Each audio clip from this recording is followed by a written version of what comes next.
بسم اللہ الرحمن الرحیم۔ السلام علیکم۔ ایک لوہار کی ساری زندگی شیطانی کاموں میں اور گناہوں میں گزری۔ پورا گاؤں لوہار کی حرکتوں کی وجہ سے تنگ تھا۔ ایک دفعہ اپنی دکان پر کام کر رہا تھا تو ایک بزرگ دوسرے بزرگ سے کہہ رہا تھا، اس لوہار کا کیا کریں؟ پورے گاؤں کی خواتین اس شیطان کی وجہ سے گھر سے باہر ہی نہیں نکلتی۔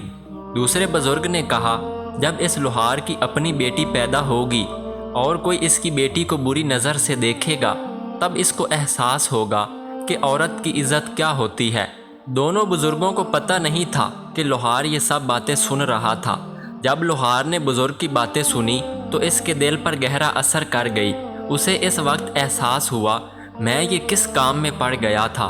اس نے اسی وقت اپنی دکان بند کی اور ندامت کے آنسو بہاتے ہوئے مسجد کی طرف دوڑا، اللہ سے اپنی غلطیوں کی معافی مانگی اور سچے دل سے توبہ کی۔ اب لوہار نے مسجد میں باقاعدہ نماز پڑھنا شروع کر دی۔ مسجد میں موجود نمازی اس کو غور سے دیکھتے اور مسجد کا امام بھی لوہار کو عجیب نظروں سے دیکھتا تھا۔ وہ جانتا تھا لوہار کی حرکتیں کیسی تھی۔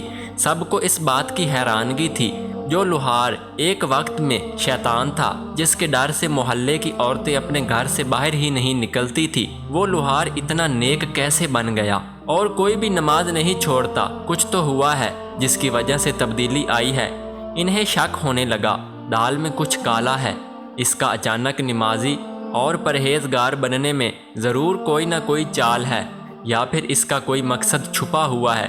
جب سے لوہار نے سچے دل سے توبہ کی تو اس کا کاروبار کم ہونے لگا، لیکن اس نے ہمت نہیں ہاری۔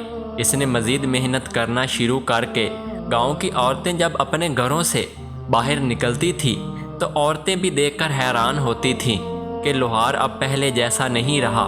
اس کو تو اب کام سے فرصت بھی نہیں، وہ اب کسی کو بھی نظر اٹھا کر نہیں دیکھتا تھا۔ لوہار کے گاہک آنا بند ہو گئے۔ اس نے اپنی دکان بند کر دی اور مزدوری کرنے لگا۔ دن بھر کی مزدوری کے بعد اسے بہت تھوڑا معاوضہ ملتا، لیکن اسے کم معاوضے ملنے کے باوجود وہ اللہ کا شکر ادا کرتا اور گھر چلا جاتا۔ اس کے ایک قریبی دوست نے اس سے کہا، پہلے تو تم بہت گناہ گار تھے اور تمہارا کام بھی بہت اچھا چل رہا تھا۔ اب جب کہ تم نے توبہ کر لی ہے اور تمہاری دکان بند ہو چکی ہے، تمہارے حالات پہلے سے بدتر ہو چکے ہیں۔ کیا تمہیں اس بات کا یقین ہے کہ تمہاری توبہ قبول ہوئی ہے یا نہیں؟ لوہار نے جب اپنے دوست کی باتیں سنی تو وہ خاموش رہا اور کچھ بھی نہیں بولا۔ اگلے دن لوہار صبح کی نماز ادا کر کے مزدوری کی تلاش میں نکلا، مگر اسے کہیں بھی مزدوری نہیں ملی۔ دوسرے دن پھر تلاش میں نکلا تو دوسرے دن بھی یہی حال رہا تھا۔ کئی دن گزر گئے اور اسے کہیں مزدوری نہیں ملی۔ نوبت یہاں تک پہنچ گئی کہ فاقے کرنے پڑ گئے۔ کئی دنوں تک ایسا ہوتا کہ لوہار پورے دن میں صرف ایک وقت کا کھانا کھاتا اور کئی راتیں وہ بغیر کھائے پیے ہی سو جاتا۔ ایک دن لوہار پریشانی کی حالت میں زمین پر بیٹھا تھا کہ مسجد کا امام لوہار کے سامنے سے گزرا۔ مولوی نے لوہار کو غور سے دیکھا۔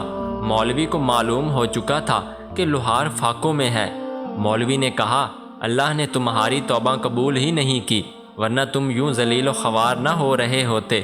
لوہار نے مولوی کو اپنے ساتھ لیا اور اپنی دکان کی طرف چل پڑا۔ مولوی چیختا رہا، مجھے کیوں لے کر جا رہے ہو؟ مگر لوہار نے اس کی ایک نہ سنی۔ لوہار اسے اپنی دکان میں لے آیا اور لوہے کے تختے پر لٹا دیا اور آگ سے ہتھوڑا گرم کرنے لگا۔ مولوی گر گیا اور کہنے لگا، چھوڑ دو۔ لوہار نے کہا، بے فکر ہو جاؤ، میں تجھے کچھ نہیں کہوں گا، میں تجھے یہاں کچھ دکھانے کے لیے لے کر آیا ہوں۔ میری دکان پر گاہک بے ڈھنگا لوہا لے کر آتے ہیں۔ کوئی کہتا ہے کہ مجھے تلوار بنا کر دو، کوئی کہتا ہے خنجر بنا کر دو۔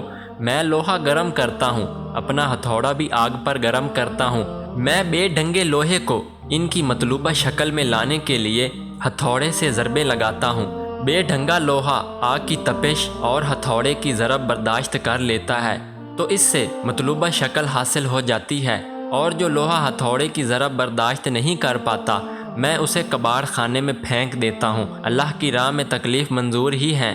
میں اس بات پر آزمائش کے ہتھوڑے کھاؤں اور فاقوں کی تپش سہ لوں، شاید اسی طرح میں اس مطلوبہ شکل میں آ جاؤں گا۔ یا جس شکل میں اللہ مجھے ڈالنا چاہتا ہے، بس میری یہی دعا ہے کہ مجھے بیکار سمجھ کر کباڑ میں نہ پھینک دیں۔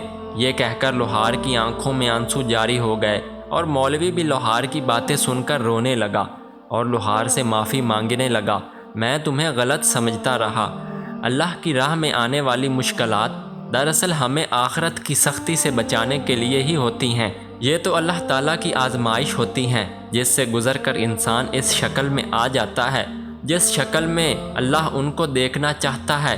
بس یہ دعا کرنی چاہیے کہ اللہ اس آزمائش میں نہ ڈالے جس میں پورا اترنے کی طاقت نہیں۔ اللہ تعالیٰ سے دعا ہے کہ وہ ہم پر نرمی اور رحم فرمائے۔ آمین۔